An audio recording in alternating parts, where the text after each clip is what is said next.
গোমতী জেলার উদয়পুর মহকুমার অন্তর্গত জামুজুড়ি গ্রাম পঞ্চায়েতের অধীন রাজধরনগর মরা চৌমনি এলাকায় অবস্থিত মালিক সাহেব ফকিরের দরগায় মহাসমারোহে অনুষ্ঠিত হল পবিত্র ওরস মাহফিল। এই ধর্মীয় অনুষ্ঠানকে কেন্দ্র করে এলাকা জুড়ে ছিল উৎসবমুখর পরিবেশ। প্রশাসনের ভূমিকা ছিল অত্যন্ত প্রশংসনীয়। নিরাপত্তা ও শৃঙ্খলা বজায় রাখতে তারা সক্রিয়ভাবে দায়িত্ব পালন করে। এই ওরস মাহফিলে হাজার হাজার ধর্মপ্রাণ মানুষের সমাগম ঘটে। স্থানীয় সূত্রে জানা যায়, দীর্ঘ প্রায় ২৭ বছর ধরে নিয়মিতভাবে এই ওরস মাহফিল অনুষ্ঠিত হয়ে আসছে।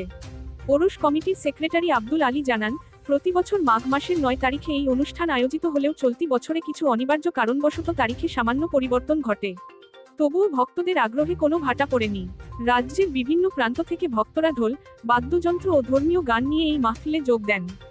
ধর্মীয় ভাবগাম্ভীর্য, সম্প্রীতি ও শান্তির বার্তা বহন করে এই ওরস মাহফিল এলাকার সামাজিক ও সাংস্কৃতিক জীবনে এক গুরুত্বপূর্ণ স্থান দখল করে রয়েছে।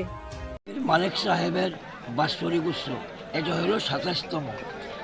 আমরা অন্যান্য বছরের ন্যায় এবারও এই অনুষ্ঠান করেছি এবং জাতি ধর্ম বর্ণ নির্বিশেষে হাজারো মানুষের উপস্থিতি আমাদের প্রোগ্রাম মোটামুটি সম্পূর্ণ হওয়ার পথে এবং এটা সুন্দর সুষ্ঠুভাবে পরিচালনা যাতে করতে পারি ত্রিপুরাবাসী, এলাকাবাসী এবং দেশবাসীর কাছে এটি আমাদের চাওয়ার এবং পাওয়ার। প্রশাসনের তরফ থেকে আমাদেরকে সম্পূর্ণভাবে সহযোগিতা করেছে এবং এলাকাবাসীর তরফ থেকেও আমাদেরকে সম্পূর্ণভাবে সহযোগিতা করে। অন্যান্য বছরের তুলনায় এই বছর কেমন হয়েছে? অন্যান্য বছরের তুলনায় এবারে লোক সংখ্যা এবং এই পরিবেশটা খুব সুন্দর ছিল এবং পঞ্চায়েতের প্রধান, উপপ্রধান এবং মেম্বারদ্বয় এবং বিগত দিনের যে প্রধান এবং তার আগেরও যে প্রধান, এরা সবাই আমাদের সঙ্গে সহমত পোষ করেছে এবং তারা 12টা অবধি সবাই এখানে হাজির ছিল এবং এলাকার যে মুরব্বিয়ান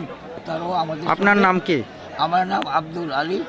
আপনি কি এই দরকার? আমি এই কমিটির সেক্রেটারি এবং আমার সঙ্গে আছে জলিল ভাই কমিটির কেশিয়ার এবং জব্বর ভাই বর্তমান সভাপতি, কারণ আমাদের সভাপতি এখন অসুস্থতার কারণে সে তার কাজ করতে পারে না।